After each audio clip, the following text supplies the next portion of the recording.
Greetings everybody, welcome to the latest edition of Conceptual Astrophysics videos. This is a series in which we set up and solve introductory astronomy problems. I'm your host, Dr. Christopher Sorolla.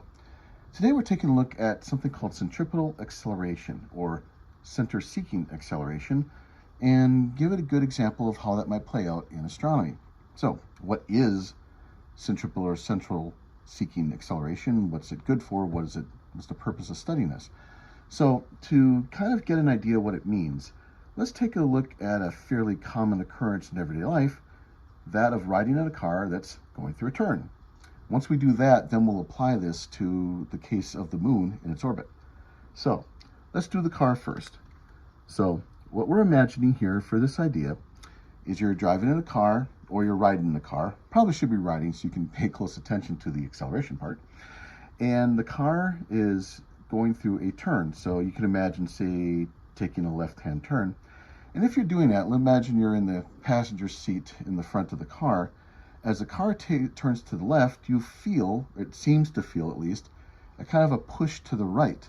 And say if there's something hanging off of the rearview mirror, like a parking tag or a little troll or something, that'll swing off to the right and so on and so forth. What's really happening is that objects like you and the parking tag have a tendency to keep moving forward.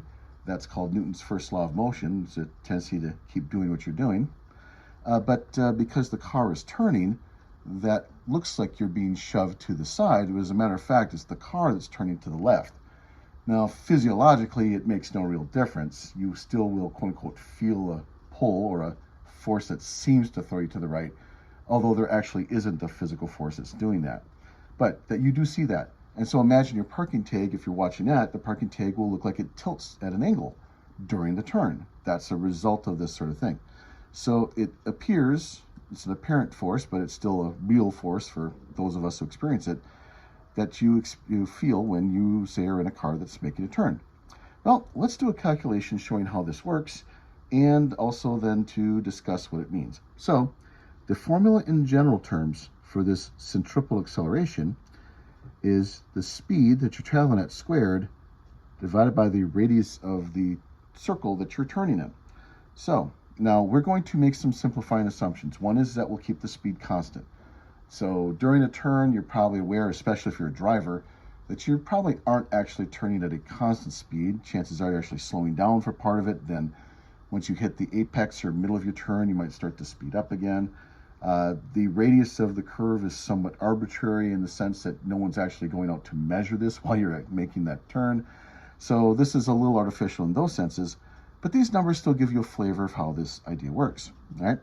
So let's calculate the acceleration of our car in this circle. So because it's the car, let's use the numbers for the car. And I want to distinguish this because we're going to do this same trick for the moon, so let's keep our numbers straight.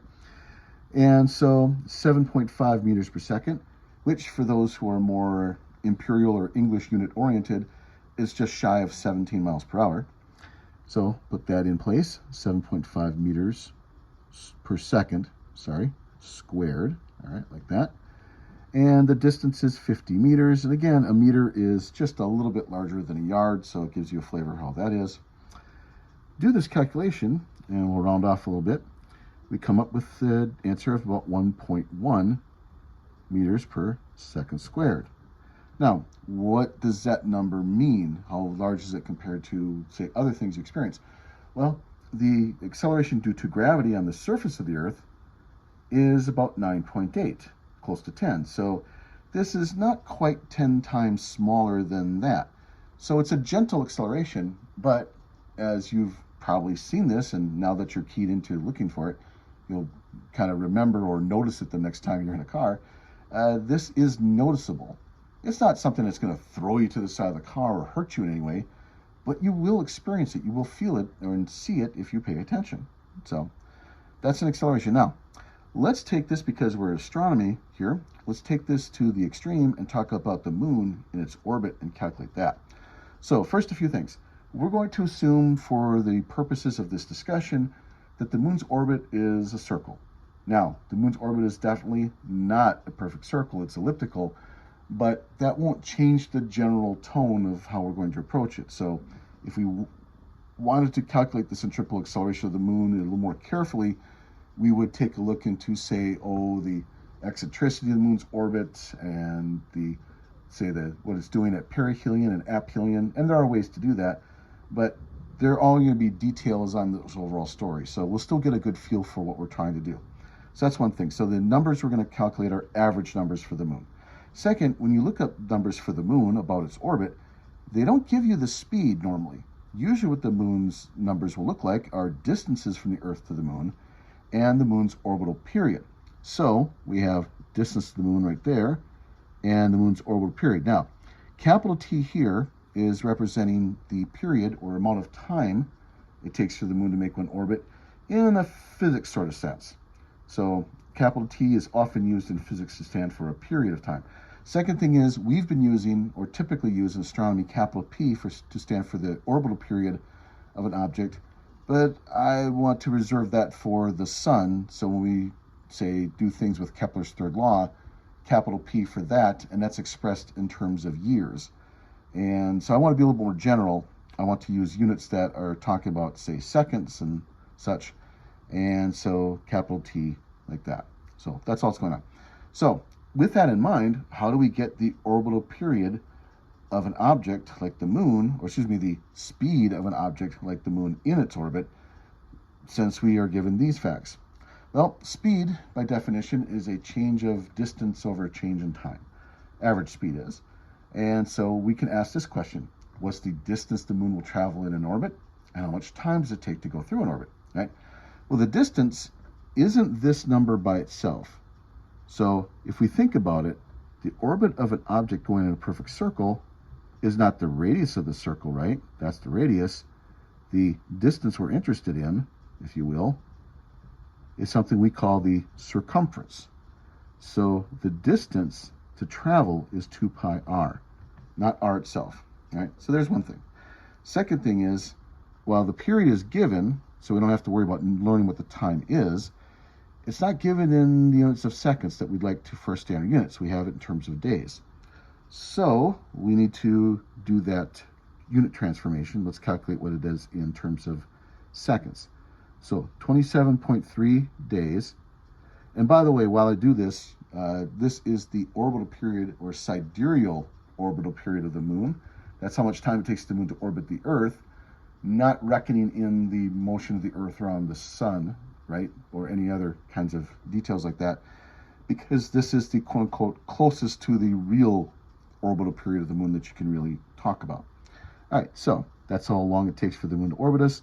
Now, over here I've written it down. 1 day is the same as this number of seconds. So that number is seconds per day.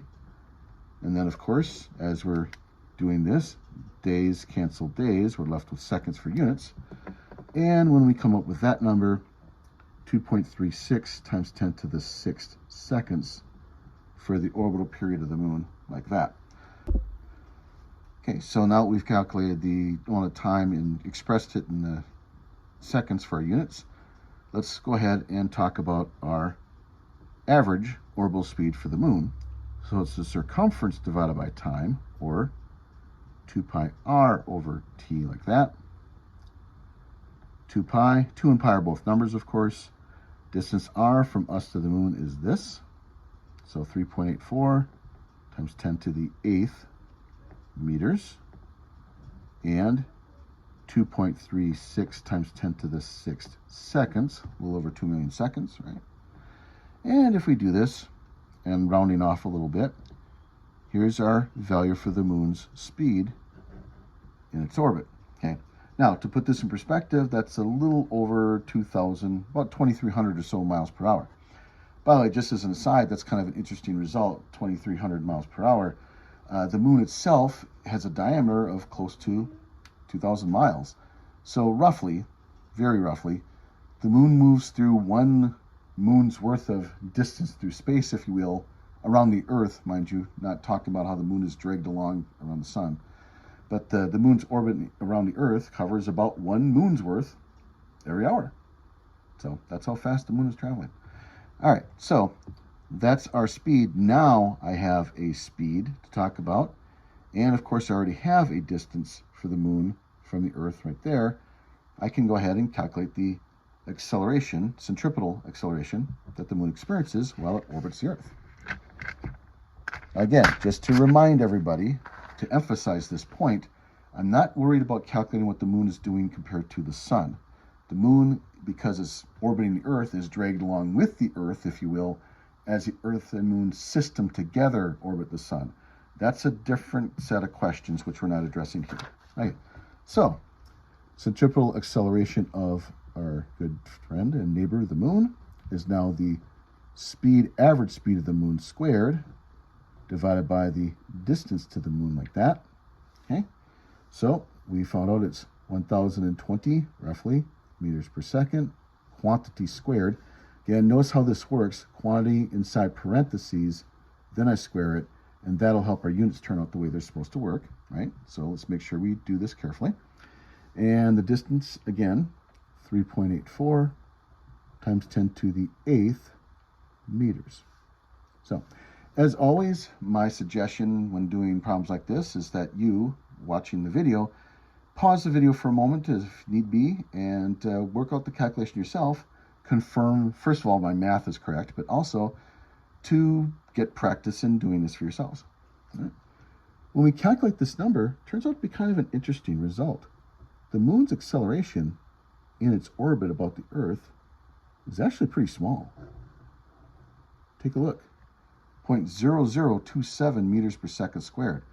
There's very little acceleration. Now, why is it so small? Well, primarily because the moon is very far away.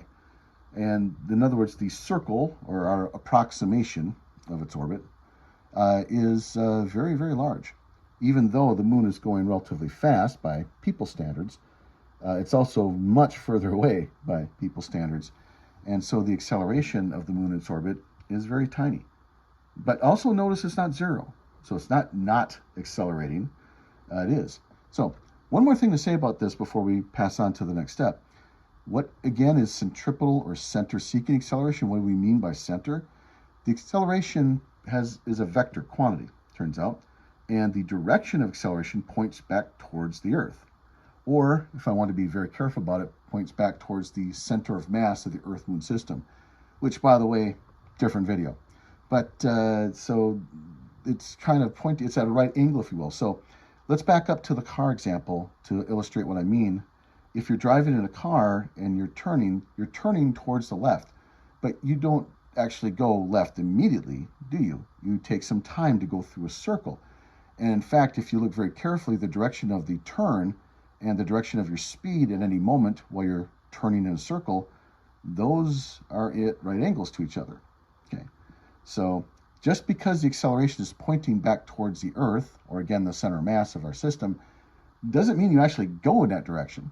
So that's a little bit different thought than, say, gravity, because if I, say, hold up my pen and drop it like this, it falls straight down, doesn't it?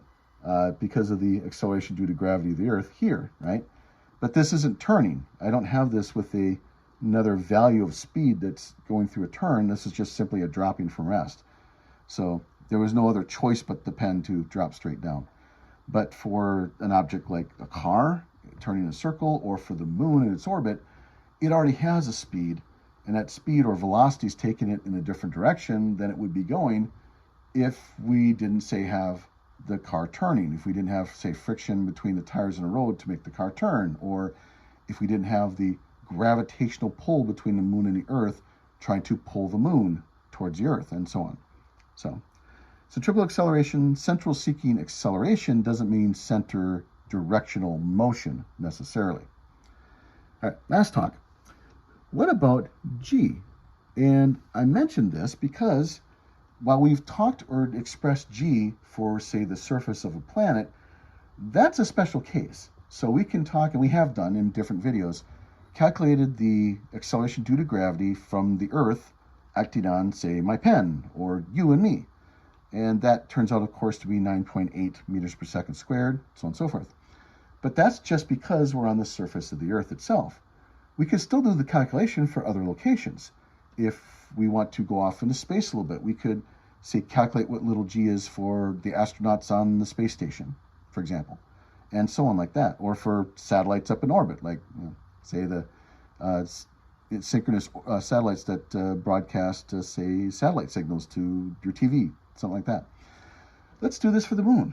So let's calculate little g for the moon. Now, again, make this clear. We're not calculating little g from the acceleration due to the moon's gravity on the moon's surface. That's a separate question. I'm not doing that.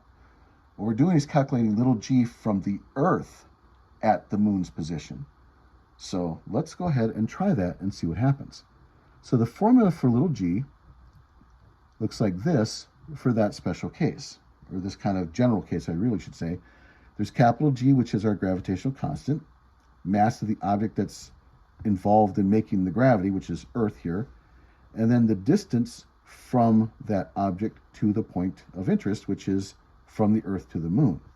So let's do this calculation this way. So if we look up our numbers, we've done these calculations before, so you can, again, double check the units later on if you prefer. We already know that if we stay in standard units, we'll get meters per second squared. So there's the capital G, universal gravitational constant. The mass of planet Earth is this number of kilograms, right? And then the distance from the Earth to the moon is, again, 3.84 times 10 to the 8th meters, and all of that is squared. So a little more involved calculation, but it'll work. And of course, if you do a very careful study of the units, you will get meters per second squared out of it. Okay. Here's the point of doing this calculation. And again, if you want to do this and reveal yourself what the answer is, pause the video, do the calculation, and you'll see the surprise on your own. So on the other hand, if you want to see my result and not wait for that, here's the reveal. It's also 0.0027 meters per second squared. It's the same. So what is this saying? This is saying that the reason for the moon to be accelerating, to be changing its direction, its orbit, to go on a curve in the first place, is because of the gravity of the Earth acting on the moon. That's what it's about. That's why it's happening the way it's happening. So one of those questions that was asked by Isaac Newton, supposedly way back in the late 1600s, no, it's not 1900s or 2000s, the 1600s, the 17th century. Supposedly the story, of course, goes that he watched an apple fall to the ground, or it hit his head, and therefore came up with gravity. Well, of course, nothing's quite that simple, but still the idea of an apple falling to the ground apparently did have some merit. He does tell a story to that effect, but he also compared that to the moon. And what he realized is this, that the same kind of force, gravity, that pulls an apple straight down close to the surface of the Earth is the same force of nature that helps keep the moon up in the sky. In other words, the moon isn't falling towards us, it's in orbit about us. Now again, why is the moon not falling towards the Earth? Which is, by the way, a good thing. It's because the moon has something extra that the apple didn't. The apple was simply dropped from rest. It just detached from the tree and fell down, and it didn't have an original velocity. It especially didn't have an original velocity, say, sideways. The moon does. The moon is already in motion, and so when you have gravity, the acceleration pulling it towards the Earth, combined with its original velocity sideways, the net result is to make the moon curve around in loops. So the same force of gravity that makes a apple fall to the ground is the same force of gravity that keeps the moon in orbit about us. All right, everybody, that's been Conceptual Astrophysics. Again, I am Dr. Christopher Sorolla, thanking everybody for your attention today, and clear skies.